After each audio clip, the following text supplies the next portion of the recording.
In this episode of Strange Drew News, Project Aces is hiring a new staff for the development of Ace Combat 8, including a new idol to work on the promotional campaign. Kotobukiya will release its CFA-44 Nosferatu plastic model kit in the next few months. Tiny Combat Arena is coming on Steam next week. Project Wingman developer teases a new update. Aerowar gets funded on Kickstarter and ACF gets demonetized again. We know that after the huge success of Ace Combat 7 with over 3 million copies sold, Project Aces has been working on a new Ace Combat game.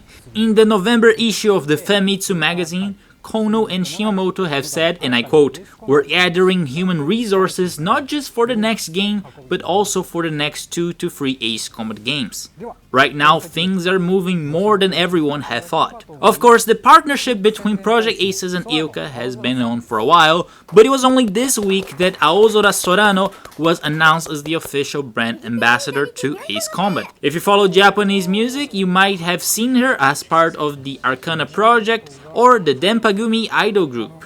The latter is known to hire otaku girls, and according to Aozora's profile, she has watched a bunch of Gundam and has built Gunpla. There was a hint of her involvement with the franchise beforehand, as she was the host of the Ace Combat 25th anniversary show in August of 2021. Also, she is the perfect choice for Ace Combat ambassador because her name literally translates to blue sky. Moving on those of you who like building model kits, you should know that the CFA-44 Nosferatu kits will become available in July of this year, and there's new lore based on them. We had pictures since the model was teased last year, but the new shots that came out show the Nosferatu carrying 12 UAV-44 Mauj bolts underneath its wings. A whole 12 of them! This is such a good deal, no Raven salesman can match. The Nosferatu will come in a 1/44 scale and will come in two options, the pre-painted Strigan model and the 4 modelers edition where it comes unpainted. The cost will be roughly $50 American, and that doesn't include shipping.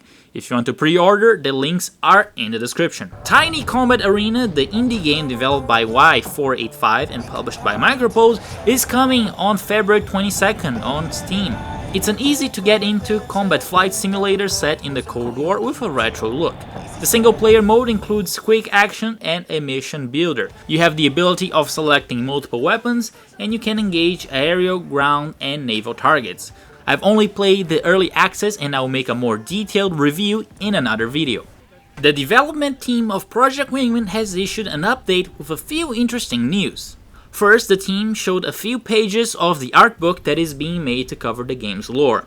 They also mentioned tweaking the Conquest mode as part of version 1.5 by adding new aircraft and weapons. Also, due to the success of the game and the funds available from the Kickstarter, soundtrack composer Joseph Pavley is going to London to have the game's soundtrack recorded by a live orchestra. The recording files will be available for free for download, and you can also listen to them on Pavley's YouTube channel. And speaking of Pavley's work, Aerowar has been funded successfully on Kickstarter. Pavley thanked the 600 backers in his letter and said the team will be working right away and that the physical rewards will be sent to the backers. The project funding passed the initial threshold and even reached the secondary goal of recording a live orchestra as well. Definitely a lot of things to look forward to. And lastly, my YouTube channel got demonetized once more.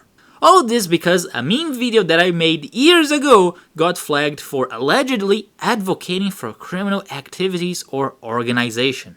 Of course, the allegations are BS, and I tried to appeal YouTube, and they don't care. This is yet another example on a long list of YouTube just being out of touch with creators. That being said, I created new channels on Odyssey and Rumble, so my content will be available there as well. It would mean a lot to me if you guys could follow me there because I don't trust YouTube and my channel could be hit or deleted at any time for any reason. Like how about 3 years ago where my channel almost got deleted and I only survived because some of you voiced your concerns and Bandai stepped in to help when YouTube didn't. Links for my new channels will be in the description. I really appreciate your support and hope you've enjoyed this video. Until next time.